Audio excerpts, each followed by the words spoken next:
នេះគឺជា hero Mobile Legends ចាស់ដែលយើងធ្លាប់លេងពីមុនទាំងអស់គ្នាបាទអញ្ចឹងឥឡូវនេះគឺថាយើងមកមើលសភាពបាទដូចជាដោះស្លែអស់ហើយបាទដោយសារតែមុនធនអាប់ដេតអញ្ចឹងណាគឺយកទៅទុកចោលបាទឡៃឡាអីនេះបាទ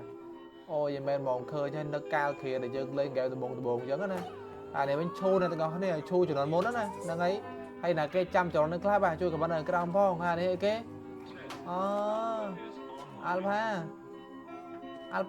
ច្រឡំអស់ហើយនេះអានេះគេអូអានេះគាត់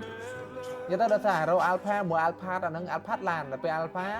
អាហ្នឹង hero ឥឡូវទៅមើលតទៀតអានេះអូវិសាណាទាំងអស់គ្នាជំនាន់មុនណានេះអានេះអាចជំនាន់គេអត់ទាន់ update ដល់ឥឡូវទៅមើលតទៀតចំនួនស្អីគេណាតាលីអូយកំសត់មែនតើទាំងអស់គ្នាមកគេដាក់ play អញ្ចឹងទៀតឥឡូវទៅមើលតទៀតចុះអានេះគេ hero គេក្រោកហ៎ឬក៏ hero នេះដកចេញមិញហើយទាំងអស់គ្នាខ្ញុំដូចជាភ្លេចដែរនេះ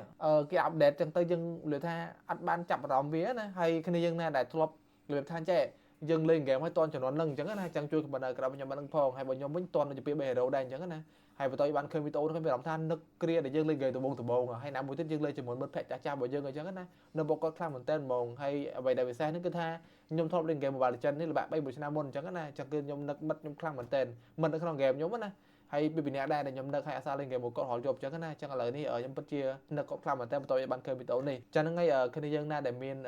fan លើថា friend ក្នុងហ្គេមធ្លាប់លេងមួយគ្នាពីមុនអញ្ចឹងណាបន្តឲ្យបានឃើញវីដេអូនេះគ្នាយើងនឹកគាត់អត់ដូចក៏មិនខមមិននៅក្រៅខ្ញុំបាននឹងផងណាហើយមួយទៀតចំពោះគ្នាយើងដែលចង់ធ្វើការដាក់ពេជ្រនៅក្នុងហ្គេម Mobile Legends ទាំងអស់គ្នាបាទខ្ញុំសូមណែនាំជាមួយនឹង website Garena Top Up នៅខាងក្រោមហ្នឹងបាទដាក់តាម website Garena Top Up ទៅអ្នកទាំងអស់គ្នាគឺខ្ញុំដាក់ជាប្រចាំតែម្ដងជាមួយនឹង website Garena Top Up ណាតម្លៃសមរម្យសេវាកម្មល្អរហ័សតចិត្តដាក់ភ្លាមបាន plate ហើយអ្វីដែលសំខាន់គឺសុវត្ថិភាពទៅដល់កម្មវិធីទៀតអ្នកទាំងអស់គ្នាហើយចំពោះការដាក់ពេជ្រនៅក្នុង website Garena Top Up វិញគឺអត់ពិបាកទេអ្នកទាំងអស់គ្នាបាទយើងមានតែកុងធនាគារគឺយើងធ្វើការដាក់ពេជ្រជាមួយនឹង website Garena Top Up បានតែម្ដងដែលយើងធ្វើការចូលទៅក្នុង website ហើយយើងធ្វើការដាក់ ID ពេញ server ទៅយើងធ្វើការ check ឈ្មោះរបស់យើងណាដើម្បីបញ្ជាក់ថាត្រឹមត្រូវនៅហើយយើងអមមកក្រុមមើលកញ្ចប់ដែលយើងចង់ដាក់មកបាទយើងចង់ដាក់មិនដាក់ប៉ុណ្្នឹងមកហើយអមមកក្រុមមានជាមួយនឹង QR code ឬក៏ ABA Pay បាទតែបើយើងប្រើ ABA ចុចលើ ABA នឹងទៅចុចប៉ក់ចូល ABA scan លុយបានយកមកនៅគ្នាបាទចូល game ឃើញតែមិនយកតែម្ដងអញ្ចឹងវាស្រួលអញ្ចឹងគ្នាចង់ធ្វើការដាក់ពេជ្របាទអាចធ្វើការដាក់បានជាមួយ website Garena Top Up អ្នកទាំងអស់គ្នាបាទខ្ញុំដាក់នៅខាងក្រោមនេះគ្នាយើងអាចធ្វើការដាក់តាមនឹងបានអញ្ចឹងណាហើយចំពោះ link website ឬក៏ link Telegram ខ្ញុំមានដាក់នៅខាងលើ description ហើយនៅខាងក្រោម comment អញ្ចឹងគ្នាយើងអាចធ្វើការឆាតទៅតាមនឹងបានដើម្បីទិញពេជ្រអញ្ចឹងណា